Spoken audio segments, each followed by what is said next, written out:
In the wake of Donald Trump's return to the presidency, the Democratic Party finds itself at a critical crossroads, grappling with its identity and direction. The recent political landscape has highlighted the urgent need for introspection and reform within the party, especially in light of its disappointing performance in the 2024 elections. As Trump's administration charges forward with a series of executive actions and a robust cabinet, Democrats are left in a prolonged state of silence, raising questions about their ability to mount an effective challenge to the GOP's agenda. Democratic leaders such as House Minority Leader Hakeem Jeffries have attempted to rally the party, but they are often met with roadblocks stemming from a lack of political capital. The party's introspection is marked by a fundamental question: what do Democrats stand for beyond simply opposing Trump?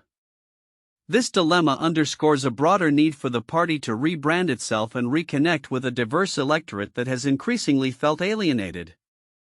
The Democrats' struggle with identity can be traced back to their failure to embrace moderates, a critical constituency that has been pushed away by the party's progressive wing. For years, the party's left-leaning factions have adopted a dogmatic approach requiring adherence to a strict ideological line. This rigidity has proven detrimental, especially as Trump has made notable gains among traditionally Democratic demographics such as Latino and young voters. According to recent analysis, the GOP's outreach efforts have effectively undermined the Democrats' long-held assumptions about their electoral base. In order for the Democratic Party to regain its footing, it must cultivate an environment where dissent is tolerated and diverse views are welcomed. Historical precedent shows that the Republican Party has successfully built a coalition that, despite its internal conflicts, has managed to resonate with a broad array of voters. Democrats must learn to replicate this strategy, focusing on coalition building rather than ideological purity. The urgency for Democrats to redefine their strategy is compounded by the looming challenge of future elections. With Trump likely not being the Republican nominee in 2028, Democrats will need to prepare for a range of capable candidates from the GOP. Current polling suggests that Vice President Kamala Harris, despite leading in Democratic primary polls, is not viewed as a strong candidate. This raises alarm bells for party insiders who acknowledge a lack of robust leadership prepared to articulate a compelling vision for the country. Looking ahead, the Democratic Party's ability to navigate its internal differences and present a unified front will be crucial. The recent Quinnipiac University poll highlights a growing discontent among the electorate, with favorable views of the Democratic Party hitting record lows. This trend reflects a profound disconnect between party leadership and the concerns of rank-and-file supporters. As Democratic strategists convene to analyze voting patterns and identify strategies for re-engagement, the need for a clear, coherent message has never been more pressing. Some party members advocate for a shift towards pragmatic solutions that resonate with a broader electorate, while others argue for a more progressive populist agenda. The debate is emblematic of the ideological rift within the party as different factions vie for influence. As Jesse Ferguson, a veteran Democratic strategist, cautioned, relying on past coalitions will not suffice. The party must evolve to meet contemporary challenges. The road ahead is fraught with challenges, but the Democrats have a critical opportunity to reshape their narrative and re-engage voters. With the 2026 midterms approaching, the stakes are high. Failure to address the underlying issues of identity messaging and coalition building could result in further electoral setbacks, reinforcing the party's vulnerability in a rapidly changing political landscape. As the Democratic Party continues to grapple with its identity crisis, the lessons learned from recent defeats must inform its approach moving forward. Only by embracing a more inclusive, diverse, and adaptable strategy can the party hope to reclaim its relevance in American politics and effectively counter the rising influence of Trumpism. The future of the Democratic Party hangs in the balance, and how it responds to this moment will ultimately determine its trajectory in the years to come. In the evolving landscape of American politics, former Vice President Mike Pence is positioning himself as a notable figure willing to challenge the new administration led by Donald Trump. With a backdrop of continued polarization within the Republican Party, Pence is stepping out of the shadows of his former running mate to advocate for traditional conservative values while also voicing concerns over the direction Trump is taking. Pence has recently made headlines for his aggressive opposition to Trump's nomination of Robert F. Kennedy Jr. for the role of Secretary of Health and Human Services. His political advocacy group, Advancing American Freedom, has invested nearly $1 million in advertisements against Kennedy, citing his past support for abortion rights as a significant point of contention. Pence's actions underscore a broader strategy to uphold conservative principles that he believes are being overshadowed by Trump's populist agenda. In an exclusive interview, Pence articulated his philosophy of maintaining principled conservatism, stating, "We're calling balls and strikes here." He emphasizes that his group is not aligned with the Never Trump movement but seeks to advocate for long-standing conservative ideals such as limited government fiscal responsibility and a strong national defense. "The wind blows in the direction of more government. And I think it's a role of conservatives to anchor the party so that when the wind blows you put the anchor to windward," Pence explained, alluding to the need for steadfastness in political values. His relationship with Trump remains complex. Despite their public fallout over the events surrounding the 2020 election, Pence has shown an openness to engage with the new administration when he agrees with its policies. He praised Trump's actions to reverse Biden's border policies while simultaneously expressing his disapproval of the nomination of individuals he deems misaligned with conservative values such as Lori Chavez DeRemer for Secretary of Labor. Pence's recent public appearances, including a cordial exchange with Trump at the funeral of President Jimmy Carter, have drawn attention, particularly in light of his wife Karen's decision to not acknowledge Melania Trump, a moment that went viral. Pence has sought to downplay the fallout from their past, stating, "I've long since forgiven the president for any differences that we had at the end of our administration." However, he remains firm on the need for principled leadership, asserting that it's always principles first. As Pence navigates this new political terrain, he acknowledges the shifting dynamics within the Republican Party where populist sentiments have gained traction. He recounts an interaction with a farmer during his campaign who expressed support for Pence's policies but ultimately pledged allegiance to Trump, citing fears over lawfare against the former president. This sentiment reflects a larger apprehension among many Republicans who feel a kinship with Trump's combative style, even as Pence champions a return to traditional conservative tenets. Looking ahead, Pence's strategy appears to be one of cautious influence. He is committed to using his platform to advocate for the conservative agenda while attempting to rally support among like-minded Republicans. "I want to be a constructive force for the conservative agenda. I think that's good for the administration. It's good for the Congress. More importantly, it's good for America," he stated, expressing hope that his efforts will embolden others within the party to stand firm on conservative values. As the political landscape continues to evolve, Pence's role as a critic of the Trump administration could serve as a bellwether for the future of the Republican Party. His willingness to speak out against Trump's decisions, coupled with his commitment to conservative principles, may resonate with a segment of the electorate seeking stability amidst the chaos of modern American politics.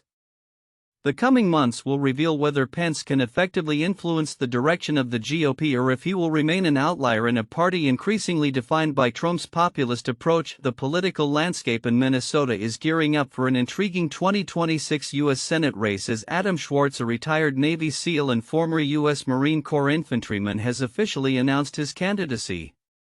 With a 21-year military career under his belt, Schwartz aims to transition from defending the nation abroad to advocating for the citizens of Minnesota. In a statement shared on social media, he emphasized, "I'm ready for a new mission, fighting for the people of Minnesota," highlighting his commitment to restoring trust in government and delivering tangible results. In his announcement, Schwartz articulated a clear agenda focused on addressing the economic challenges faced by Minnesotans. He pointed to rising consumer prices and the ineffective use of tax dollars, asserting that this is the most important mission of them all, for our community, our state, and our country. Schwartz's military experience, he contends, has prepared him to combat what he sees as the failures of current political policies.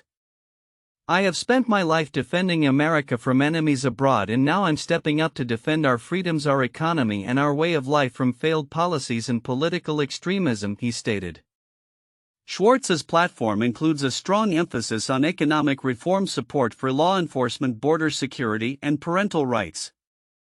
His entry into the race adds to a growing list of Republican candidates, including Royce White, who recently declared his intention to run following his loss to incumbent Amy Klobuchar in the previous election cycle.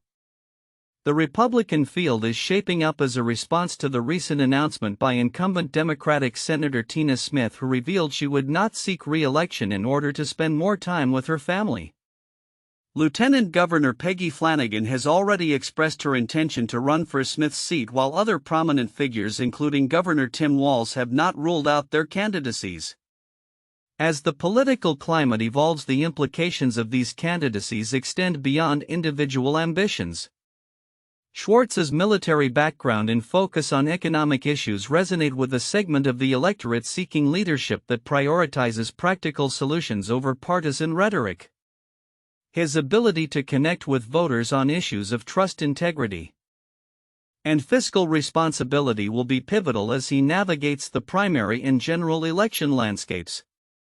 The unfolding dynamics in Minnesota's Senate race reflect broader themes in American politics, where candidates are increasingly leveraging their personal narratives and experiences to engage with constituents. As the campaign progresses, all eyes will be on how Schwartz and his opponents articulate their visions for the future of Minnesota, especially in a time marked by economic uncertainty and political polarization. With the election still months away, the stage is set for a compelling battle that could reshape Minnesota's representation in the U.S. Senate. Svetlana Tsikhanouskaya, the prominent Belarusian opposition leader, recently engaged in significant discussions with key members of the U.S. Congress amid pressing global concerns over Ukraine and Belarus. Her meetings, which took place during the Munich Security Conference, highlighted the ongoing geopolitical tensions in Eastern Europe, particularly the role of Belarus in the crisis involving Ukraine and Russia. Tsikhanouskaya met with Republican leaders Brian Mast and Jim Risch, chairpersons of the Foreign Affairs Committees in the House and Senate, respectively. During these discussions, she underscored the necessity of including Belarusian issues in the peace negotiations for Ukraine. The presence of Russian troops in Belarus is a critical factor that cannot be overlooked, she stated, emphasizing the urgency for a gradual transition of power in her country. The Belarusian leader's agenda also focused on the vital need for support for independent media and civil society in Belarus. She proposed an exception for Belarus-related programs and advocated for the restoration of financial aid, which has been curtailed in recent years. Tsikhanouskaya's discussions also touched on the plight of political prisoners in Belarus and the potential appointment of a special envoy to address these human rights concerns. Expressing her gratitude for the ongoing support from the United States, Tsikhanouskaya and the congressional leaders agreed to work together on organizing a hearing to assess the situation in Belarus and to discuss the broader U.S. strategy regarding the country. Her meetings also included discussions with Democratic Senator Jeanne Shaheen and Republican Congressman Joe Wilson and Brian Fitzpatrick, reflecting a bipartisan commitment to addressing the Belarusian crisis. Tsikhanouskaya's initiatives are not just about political maneuvering, they reflect a broader vision for Belarus. This is exactly how I envision my Belarus, a European country without political prisoners or tyranny, where people can live freely and strengthen democracy, she asserted, highlighting the aspirations of many Belarusians for a future free from oppression. The implications of her meetings are significant as they signal a growing recognition of Belarus's geopolitical importance in the context of European stability and security. As tensions continue to rise in Eastern Europe, the international community's focus on Belarus could influence the dynamics of democracy and human rights in the region. Looking ahead, the outcomes of Tsikhanouskaya's discussions may pave the way for more robust international actions regarding Belarus and its relationship with Russia. The potential for a renewed U.S. strategy that incorporates support for Belarusian civil society could mark a critical shift in how the West engages with Eastern Europe, especially in the face of escalating authoritarianism. As these developments unfold, the future of Belarus remains uncertain. But the momentum for change appears to be building. In a move that underscores the continuing clash between executive authority and legal precedent, President Donald Trump has escalated his efforts to reshape the federal workforce by appealing to the U.S. Supreme Court regarding the dismissal of Hampton Dellinger, the head of the U.S. Office of Special Counsel (OSC).